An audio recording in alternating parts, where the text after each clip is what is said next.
Joshua overplayed their hands? And, you know, what do you think they were thinking watching this great fight and seeing all the attention while they're on the sidelines? Man, they was throwing up. They didn't want to see this fight do well. You know, he was already trying to downplay it. They don't want to see this fight. They didn't want to see this fight do well at all. They wanted to be the face. They want to be the global face of boxing, period. They don't want no one else to be equal to them or come past them. They want to be the main source that everyone goes to. Well, if he wants that to be, he must be. He has to be the undefeated, unified champion. One champion, one face, one name, and that's what I've been trying to do. If they want to be singled out, then he got to obtain all the belts and just he got to leave no doubts. He got to leave no fighters left out. But they didn't try to do that. They thought they were better than everyone, and now they can look amongst everyone else, talk about everybody except him. You know, so it's a great thing going on. I don't care what they do. They can continue to fight the people they fight. Hey, if you're making so much money, then continue doing what you're doing. Don't worry about coming out now. You was already in hiding. Now you want to come out in hiding because nobody's not talking about you guys no more? I don't even want to answer no more questions about him. It ain't about him no more. It's long gone. And when they finally come around, enough talked about them. Enough talking about. I'm excited about Fury. I'm ready for Fury 2, and I can't wait. The fans got something to look forward to. They got something to talk about now, and I'm happy. Thank you. Thank you. Our next question will be coming from Bernard Fernandez with the Sweet Science. Please go ahead. Hey, yeah, two questions. First one is, I guess, for Stephen and also for Deontay. Stephen, I'm thinking Money Mayweather and Conor McGregor. There was a lot of hype, a lot of insults that kind of created, interest in that fight. There was some of that for this fight, before this fight. Now that these guys seem to respect each other so much, the lead into the second fight is not going to be the same. How does that alter the way that that this is hyped going in? Because they're not the same place that they were going into the first fight. Well, oh, you going first? I'll give it a shot, Deontay, and then you can you tell me you disagree. I think if you look closely at the initial press conference, the last press conference, there was mutual admiration, mutual respect, but there was an underlying current of competitiveness and desire in both fighters. So I think one of the things that this demonstrated is you don't have to hate each other. You don't want to have to literally cut the other person's heart out and say so to have a classic fight. You can respect your opponent and even maybe outside the ring like him and still put on one of the all-time fights of all time. So I think this one, I can kick my feet up, from here on forward on this fight because, how do you sell this fight? I pick a round, pick the 12th.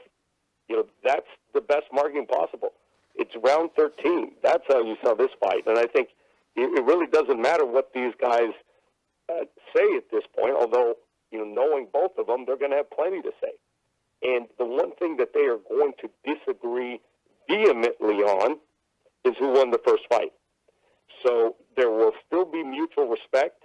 There will be, in some instances, mutual affection for each other. But at the end of the day, each of these guys wants very, very badly to win this fight. And that is not lessened in any respect by the fact that they respect each other. Well said. Well said. I agree with everything Stephen said. Well said. Me and Fury both love this sport, and this sport is not all about hating each other. We don't have to hate each other to fight each other. I think people get it misconstrued when we do press conferences and you see guys yelling and maybe we'll put our hands on each other at times, but you know, it's for the promotion of the fight, but that's also the emotions that comes out of us. And when it's time to perform on that night of the fight, we go fans what they want to see. We can put, you know, true champions know how to put things aside. You know, we put our emotions aside, how we feel about each other as men. But when we go in that ring, we have an obligation to fulfill. We have a promise to fulfill because we promised these people that we would give our best, we would give our all, and that's what you don't have to question the best if they're going to give it their all just because they got mutual respect. You supposed a true champion know how to love a fighter and to still go in there and still go in there and fight a fighter. You know, my dad used to say all the time, "I whoop you because I love you." You know, and it's going to be the same thing. We whoop each other because we love each other, and we do it for the love of this sport. That's what it's all based about. You know, so it ain't no doubt in my mind, nor would it be a doubt in Fury's mind, that when the second time come around, it's going to be a lot of intensity. It's going to be a lot to say still. It's going to be like probably the first promotion, although we're not going to have to do as much.